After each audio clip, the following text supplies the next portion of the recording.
ایک عام زندگی میں بھی انسان اگر کسی سے ملنے جاتا ہے تو وہ نہا دھو کر پاک صاف ہو کر جاتا ہے نا، کسی شادی میں بھی جاتا ہے کسی کو، تو یہ تو آپ اللہ تعالیٰ کی بارگاہ میں آ رہے ہیں، تو اللہ تعالیٰ کی بارگاہ میں آنے کا جو ادب ہے وہ یہ ہے کہ انسان ہمیشہ پاک صاف رہے، اس کے کپڑے بھی پاک ہوں،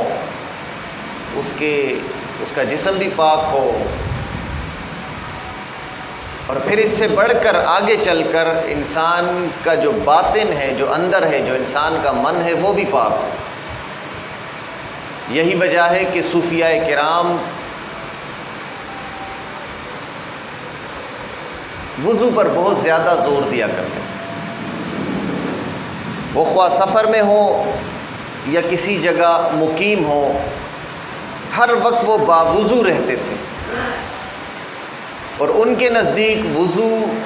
کی حالت میں رہنے کی جو ایک بڑی وجہ تھی وہ یہ تھی کہ معلوم نہیں کہ کب موت آ جائے۔ اللہ تعالیٰ نے قرآن مجید میں ارشاد فرمایا اذا جاء اجلہم فلا یستاخرون ساعۃ ولا یستقدمون، فرمایا جب ان کی مقررہ میعاد آ پہنچتی ہے، یعنی جب ان کے مرنے کا وقت آ پہنچتا ہے تو وہ نہ ایک گھڑی پیچھے ہٹ سکتے ہیں اور نہ آگے بڑھ سکتے ہیں۔ حضرت امام احمد بن حنبل رحمۃ اللہ علیہ آپ ہمیشہ باوضو رہنے کا اہتمام فرماتے تھے، اور اگر وہ بے وضو ہو جاتے تو انہیں نیا وضو کرنے کے لیے قریب ہی دریا پر جانا ہوتا تو وہ پہلے تیمم کر لیتے، اس اندیشے سے کہ کہیں دریا پر پہنچتے پہنچتے ان کی موت نہ آ جائے۔ حضرت انس بن مالک رضی اللہ تعالیٰ عنہ فرماتے ہیں کہ جب رسول اکرم صلی اللہ علیہ وآلہ وسلم مدینہ منورہ میں تشریف لائے تو آپ فرماتے ہیں کہ میری عمر اس وقت 8 برس تھی۔ اس وقت حضور نبی اکرم صلی اللہ علیہ وآلہ وسلم نے فرمایا اگر تم سے ہو سکے تو ہمیشہ باوضو رہا کرو، کیونکہ اگر کسی شخص کو باوضو ہونے کی حالت میں موت آ جائے تو اسے شہادت کا درجہ حاصل ہوگا۔ یہ شہادت جو کہ ایک عظیم مرتبہ ہے، شہادت جو کہ ایک بہت ہی عظیم مرتبہ ہے، آقا علیہ الصلوۃ والسلام نے اپنی امت کو یہ خوشخبری سنا دی کہ اگر جو میرا امتی ایمان کی حالت میں اور وضو کی حالت میں اگر وہ اس دنیا سے رخصت ہوتا ہے تو اللہ تبارک و تعالیٰ اسے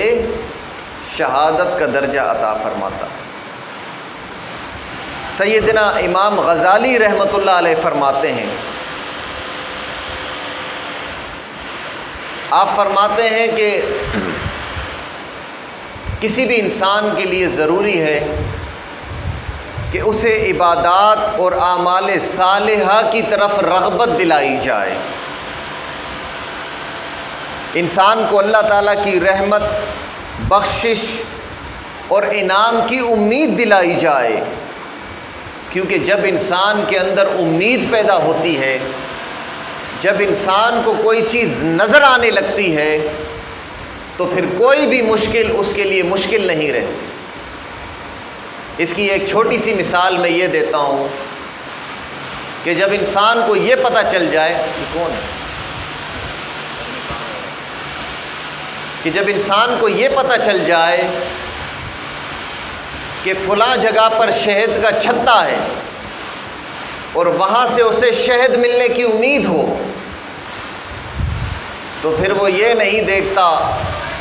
کہ وہ جو شہد کی مکھیاں ہیں وہ اس پر حملہ بھی کر سکتی ہیں، اسے نقصان بھی پہنچا سکتی ہے۔ وہ کیا کرتا ہے کہ اس شہد کے لیے وہ اس مکھیوں کا بھی خوف اس کے دل سے نکل جاتا ہے، ان مکھیوں کا ڈر اس کے دل سے نکل جاتا ہے۔ اسی طریقے سے آپ نے دیکھا ہوگا کہ ایک مزدور ہے وہ آپ دیکھتے ہیں کہ پورا ٹرک ریتی کا بھرا ہوا ہوتا ہے، اور وہ بوریاں بھر بھر کر اٹھا کر چھٹی منزل پر لے جاتا ہے اور رکھتا ہے۔ آپ کو یہ دیکھ کر بڑی حیرت ہوتی ہے، لیکن نہیں، وہ جو مزدور ہوتا ہے اس مزدور کو یہ آس ہوتی ہے، یہ امید ہوتی ہے کہ اگر میں یہ کام کروں گا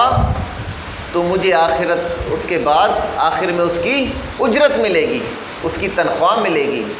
تو وہ جو تنخواہ کی امید ہے، وہ جو اجرت کی امید ہے، وہ اسے یہ مشقت کرنے پر مائل کرتی ہے۔ وہ تھکتا بھی ہے لیکن تھکتا نہیں ہے۔ تو امام غزالی رحمۃ اللہ علیہ فرماتے ہیں کہ انسان کو امید دلائی جائے اس کی رحمت کی طرف، اس کی بخشش کی طرف، یہ امید دلائی جائے، کیونکہ اللہ تعالیٰ کا قول ہے کہ امید انسان کو اللہ تعالیٰ کی اطاعت کے لیے تقویت دیتی ہے۔ تو میرے دوستوں اور بزرگوں، یہ جو ساری بات ہے اس کا خلاصہ یہ ہے کہ گناہوں کی بخشش اور رحمت الہی کی امید سے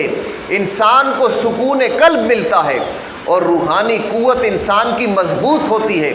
جس سے اعمال صالحہ کی رغبت پیدا ہوتی ہے اور اس کے لیے تکلیف اور مشقت اٹھانا یہ آسان اور مرغوب ہو جاتا ہے۔ حضرت ابو ہریرہ رضی اللہ تعالیٰ عنہ فرماتے ہیں کہ آقا علیہ الصلوۃ والسلام نے فرمایا کہ ناگوار حالات میں بھی وضو کو مکمل آداب کے ساتھ پورا کرنا اور قدموں کا مسجد کی طرف اٹھانا اور ایک نماز کے بعد دوسری کے انتظار میں رہنا تمام خطاؤں کو دھو ڈالتا ہے۔ تو یہ آقا علیہ الصلوۃ والسلام کی حدیث مبارکہ انسان کو رغبت کی امید دلا رہی ہے کہ انسان تو باوضو رہا کر، تو طاہر رہا کر، مطہر رہا کر، پاکیزہ رہا کر۔ اور خود اللہ تعالیٰ نے بھی انسان کو یہ امید دلائی ہے، یہ خوشخبری سنائی ہے کہ ان اللہ یحب التوابین ویحب المتطہرین، کہ بے شک اللہ تعالیٰ بھی بہت زیادہ توبہ کرنے والوں سے محبت فرماتا ہے اور ان سے بھی محبت فرماتا ہے جو ہمیشہ پاک رہتے ہیں، صاف رہتے ہیں۔ تو میرے دوستوں اور بزرگوں، یہ جو رحمت کی امید ہے، یہ جو اس کے بخشش کی امید ہے، یہ جو اس کے کرم کی امید ہے، یہ انسان کو مائل کرتی ہے اس کی طرف قدم بڑھانے پر، یہ انسان کو مائل کرتی ہے اس کی مسجد میں آنے پر، یہ انسان کو مائل کرتی ہے اس کی عبادت کرنے پر۔ یہی وجہ ہے کہ جب سخت سردی کا موسم ہوتا ہے اور انسان کا دل نہیں چاہ رہا ہوتا کہ وہ اس کی بارگاہ میں آئے اور وضو کرے، اور ٹھنڈے پانی سے وضو تو دور، اس کا یہ بھی من نہیں کرتا کہ وہ اپنی نیند توڑے، لیکن نہیں، اللہ کی رحمت، اس کی محبت، اس کا کرم اسے اس بات پر مجبور کرتا ہے کہ وہ اپنی نیند بھی خراب کرتا ہے اور وہ ٹھنڈے پانی سے وضو بھی کرتا ہے۔ تو یہ جو وضو ہے یہ انسان کو مولا کی یاد دلاتی ہے، انسان کو اس کے کرم کی یاد دلاتی ہے، انسان کو اس کے رحمت کی یاد دلاتی ہے۔ یہی وجہ ہے کہ حکم ہوا ہے کہ جب انسان وضو کرے تو اس کا دھیان اللہ کی طرف ہو، وہ ہاتھ دھو رہا ہو تو بظاہر تو وہ ہاتھ دھو رہا ہو، لیکن دھیان رب کی طرف ہو کہ باری تعالیٰ اس ہاتھوں سے آج تک جتنے بھی گناہ ہوئے ہیں اسے معاف فرما دے۔ وہ چہرہ دھو رہا ہو، وہ ناک صاف کر رہا ہو، وہ کلی کر رہا ہو، دھیان اللہ تعالیٰ کی طرف ہو کہ باری تعالیٰ یہ جو میرے منہ سے اور میرے ہاتھوں سے اور میرے پیروں سے آج تک جتنے بھی گناہ ہوئے ہیں اسے معاف فرما۔ تو یہ جو وضو ہے یہ الٹیمیٹلی انسان کا اللہ تعالیٰ کے ساتھ ایک تعلق، ایک ربط قائم کرتا ہے۔ اور پھر اللہ تعالیٰ نے فرمایا کہ انا عند ظن عبدی بی، کہ میرے بندے کو جیسا مجھ سے گمان ہوتا ہے میں ویسا ہی کرتا ہوں۔ چنانچہ مغفرت کی امید رکھتے ہوئے مشکل حالات میں بھی جو انسان وضو کرتا ہے اس نیت سے کہ باری تعالیٰ میں یہ وضو تیرے لیے کر رہا ہوں، میں یہ نماز تیرے لیے پڑھ رہا ہوں، اور اس امید پر پڑھ رہا ہوں کہ باری تعالیٰ تو مجھ پر اپنا کرم کر دے، تو اس دنیا میں بھی مجھ پر کرم کر دے اور آخرت میں بھی مجھ پر کرم کر دے۔ تو رب فرماتا ہے کہ میرا بندہ جیسا مجھ سے گمان کرتا ہے میں اس کے ساتھ ویسے ہی معاملہ کرتا ہوں۔ تو جو انسان اس امید کے ساتھ اس کی بارگاہ میں وضو کرتا ہے اور اس کے لیے نماز پڑھتا ہے تو اللہ تعالیٰ بھی اس کے ساتھ پھر ویسا ہی معاملہ فرماتا ہے۔ حضرت ابو ہریرہ رضی اللہ تعالیٰ عنہ فرماتے ہیں، فرمایا آقا علیہ الصلوۃ والسلام نے ارشاد فرمایا کہ جب تم میں سے کوئی شخص وضو کرے اور اچھی طرح وضو کرے، احسن الوضو، ایک ہے وضو، لیکن حدیث مبارکہ میں جو لفظ استعمال آیا ہے احسن الوضو، ان احدکم اذا تودع فاحسن الوضوء ثم آتى المسجد، فرمایا کہ تم میں سے کوئی شخص وضو کرے اور اچھی طرح وضو کرے، پھر مسجد میں جائے، اور مسجد میں جانا صرف نماز کے لیے ہو، تو مسجد میں داخل ہونے تک اس کے ہر قدم پر اللہ تعالیٰ اس کا ایک درجہ بلند فرما دیتا ہے اور اس کا ایک گناہ مٹا دیتا ہے۔ تو میرے دوستوں اور بزرگوں، یہ جو وضو ہے، جو چیز میں سمجھانا چاہ رہا ہوں وہ یہ کہ یہ وضو انسان کا اللہ تعالیٰ کے ساتھ ایک تعلق قائم کرتا ہے، ایک ربط قائم کرتا ہے، اور پھر یہ جو وضو ہے یہ نفسیاتی بیماریوں کا سب سے بڑا علاج یہ وضو ہے۔ آج ہم دیکھتے ہیں کہ ہمارے جو معاشرے کے اندر ارد گرد لوگوں میں دیکھتے ہیں تو نفسیاتی بیماریاں بہت زیادہ بڑھ گئی ہیں۔ ہر دوسرا بندہ نفسیاتی بیماریوں میں، نفسیاتی الجھنوں میں گھرا ہوا ہے۔ اس کی وجوہات ہیں، غربت ہے، مہنگائی ہے، بے روزگاری ہے، پریشانیاں ہیں، اور پھر دوسری چیز، ہم جس معاشرے میں رہ رہے ہیں اس میں گناہوں کا غلبہ ہے۔ تو ہر انسان، آپ دیکھیں کہ جھوٹ عام ہے، فریب عام ہے، دھوکہ عام ہے۔ تو جو انسان گناہ کرتا ہے تو اس گناہوں کا احساس اور ضمیر کی جو خلش ہے یہ اتنی شدید ہوتی ہے کہ اسے پھر سکون قلب کی تلاش ہوتی ہے۔ جب انسان کوئی گناہ کر لیتا ہے تو پھر اس کا ضمیر جب اسے ملامت کرتا ہے، اسے برا بھلا کہتا ہے، تو پھر کیا اسے سکون کی تلاش ہوتی ہے۔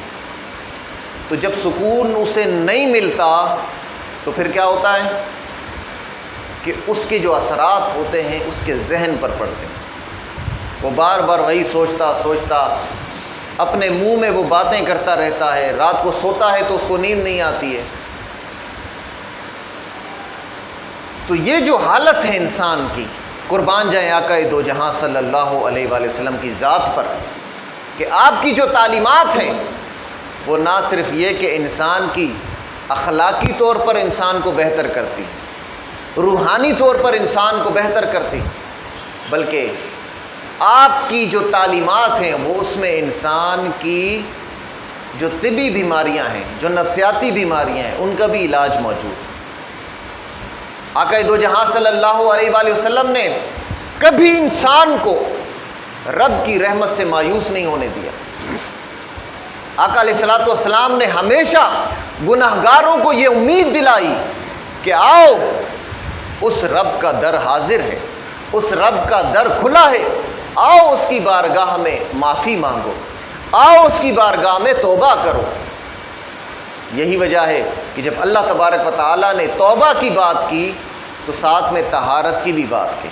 فرمایا ان اللہ یحب التوابین، کہ بے شک اللہ تعالیٰ محبت فرماتا ہے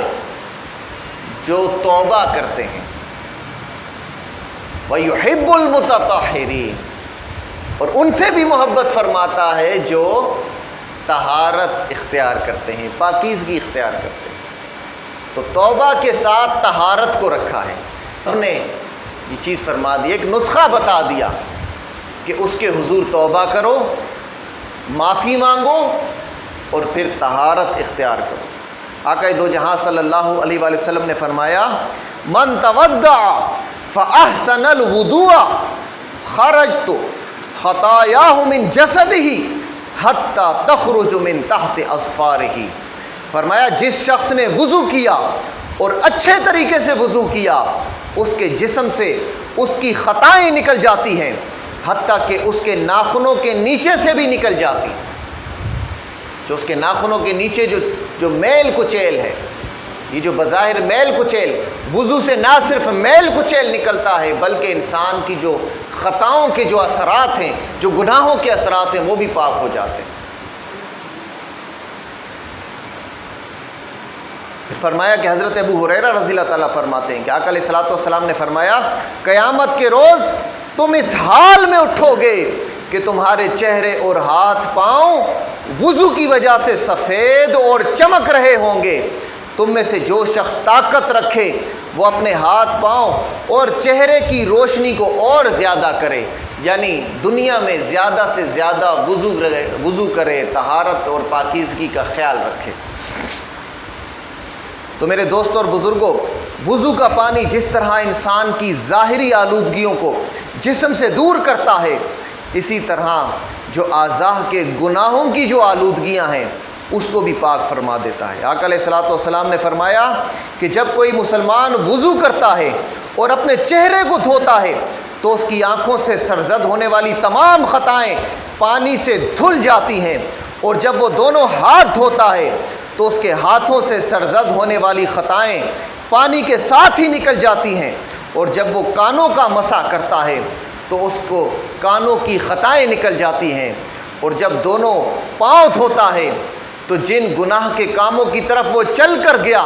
اس کے پاؤں سے ان گناہوں کی آلودگیاں صاف ہو جاتی ہیں، حتیٰ یخرج نقیا من الذنوب، حتیٰ کہ وہ گناہوں سے پاک ہو جاتا ہے، اجلا ہو جاتا ہے اور رب کا محبوب بن جاتا ہے۔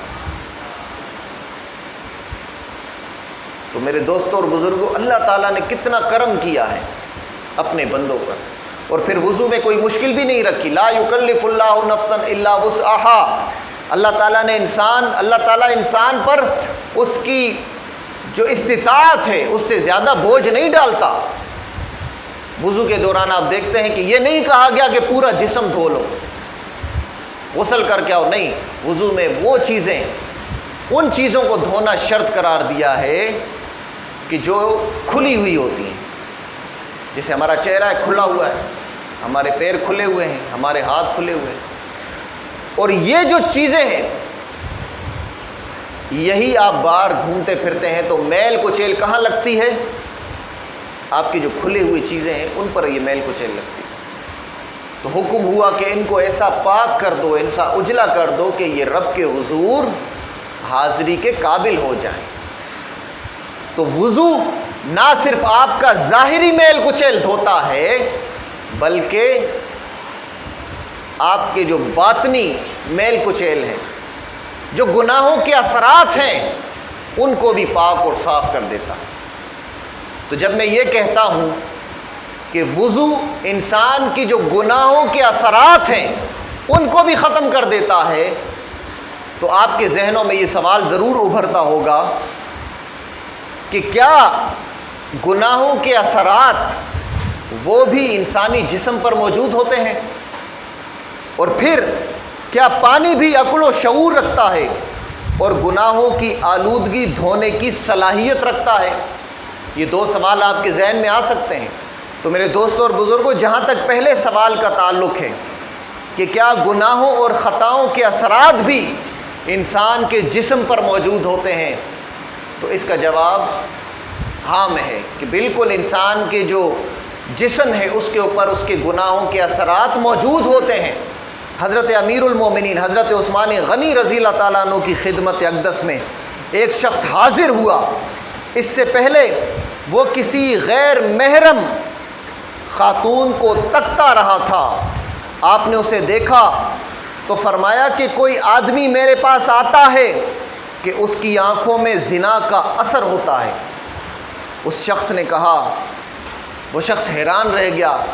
کہ ان کو کیسے پتہ چلا کہ میں کیا کر کے آیا ہوں۔ اس شخص نے کہا کہ کیا حضور نبی اکرم صلی اللہ علیہ وآلہ وسلم کے بعد بھی وحی آتی ہے؟ کیا حضور کے بعد بھی وحی آتی ہے؟ آپ کو کس نے بتایا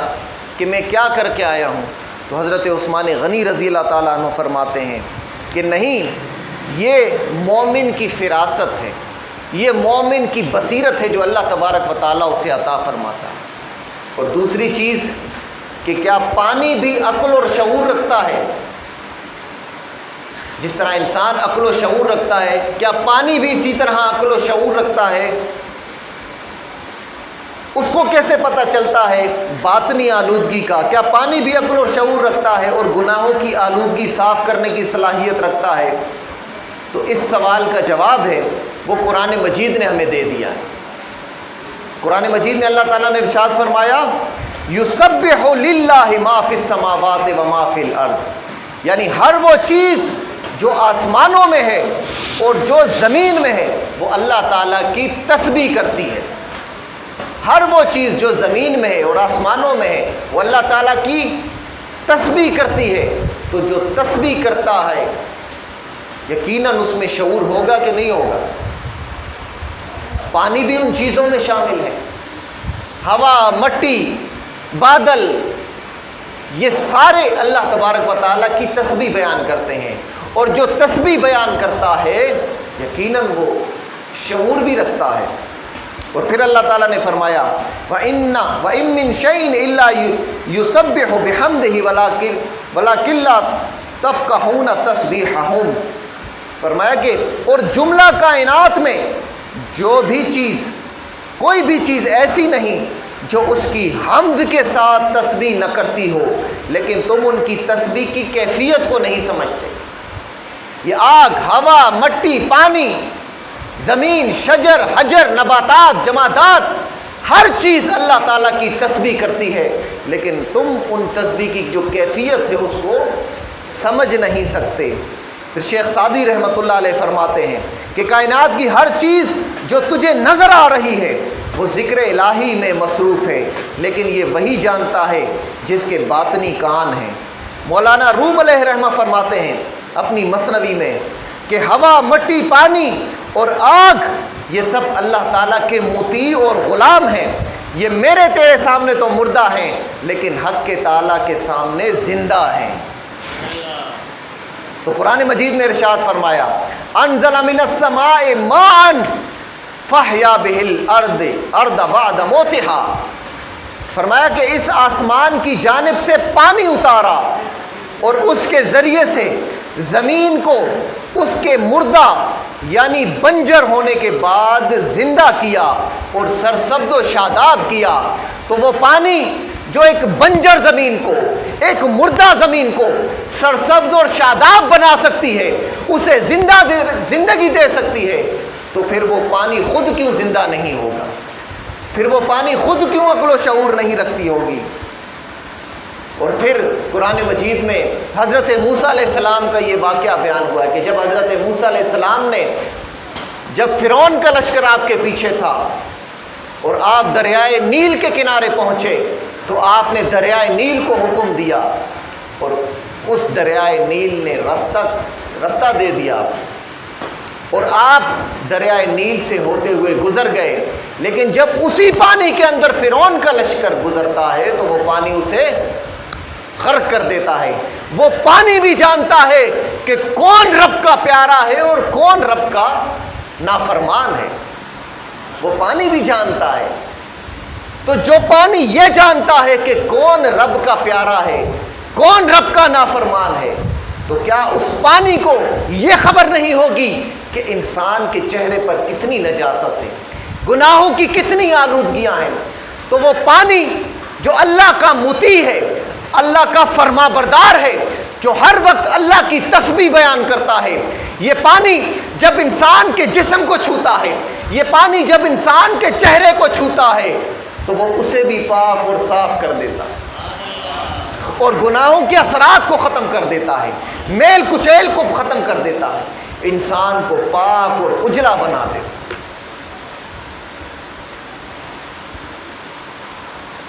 اور پھر یہ پانی نہ صرف یہ شعور رکھتا ہے کہ کس کی بات مانی جائے کس کی نہ مانی جائے، انسان کو میل اور کچیل سے پاک کیا جائے، بلکہ یہ جو پانی ہے یہ اچھے اور برے کلام کی بھی تمیز کرتا ہے۔ اسے یہ بھی پتہ چلتا ہے کہ کون سا کلام اچھا ہے اور کون سا کلام برا ہے۔ ایک سائنسدان ہے، جاپان کا سائنسدان ہے، اس کا نام ہے ڈاکٹر ایمانو۔ اس کی کتاب ہے دا میسج فرام واٹر، یعنی پانی سے اٹھنے والا پیغام، پانی سے آنے والا پیغام۔ وہ اپنی کتاب میں لکھتا ہے کہ پانی نہ صرف شعور بلکہ احساسات کا بھی حامل ہے، یعنی وہ نہ صرف یہ کہ شعور رکھتا ہے اچھے برے کا، بلکہ اس کے احساسات بھی ہیں۔ جس طرح ہمارے احساسات ہوتے ہیں نا، ہمیں کوئی بری بات کہے تو ہمیں برا لگ جاتا ہے، اچھی بات کہے تو اچھا لگ جاتا ہے۔ وہ کہتا ہے اسی طریقے سے پانی کے بھی احساسات ہیں۔ تو ڈاکٹر ایمانو نے مختلف تجربات کیے۔ اس نے کہا کہ اگر پانی کے سامنے محبت، دوستی، شکر گزاری پر مبنی باتیں کی جائیں تو جب اس کو جمایا جائے، انجماعت کیا جائے، جمایا جائے، تو اس کی جو کلمیں ہوتی ہیں وہ بڑی خوبصورت ساخت کی نظر آتی ہیں، اور جب اس کے سامنے بری باتیں کی جائیں اور گندے الفاظ استعمال کیے جائیں تو انجماعت کے بعد، جمنے کے بعد اس کی کلمیں بے ڈھب اور بدصورت ہوتی ہیں۔ اور پھر طاقتور خوردبینوں کے ذریعے یہ بات مشاہدے میں آئی کہ یہی پانی جس کے سامنے اللہ کے کلام کی تلاوت کی گئی تو اس پانی کی جو کلمیں تھی وہ بڑی خوبصورت بن گئی، اس کے جو مالیکیولز تھے وہ بڑے کھل اٹھے، اور جب اس پانی کے سامنے کفریہ اور ناشکری کے کلمات سے ان کے مالیکیولز جو تھے ان میں انقباض کی کیفیت پیدا ہو گئی۔ یہی وجہ ہے کہ ہوتا یہی پانی ہے، جب اس کے سامنے اللہ کے کلام کی تلاوت کی جاتی ہے تو یہی پانی دم کی صورت میں شفا بن جاتا ہے۔ نہیں بنتا؟ دم کرواتے نہیں کرواتے؟ پانی کے سامنے ہوتا کیا ہے؟ وہی پانی ہے جو عام پانی ہے، لیکن اس کے سامنے اللہ کے کلام کی تلاوت کی جاتی ہے، تو جب اس پانی کے سامنے اللہ کے کلام کی تلاوت کی جاتی ہے تو وہ جو پانی ہوتا ہے وہ ہوتا تو عام پانی ہے، لیکن اللہ کے کلام کے بعد وہ شفا بن جاتا ہے، اور اسی پانی سے ان لوگوں کو شفا ملتی ہے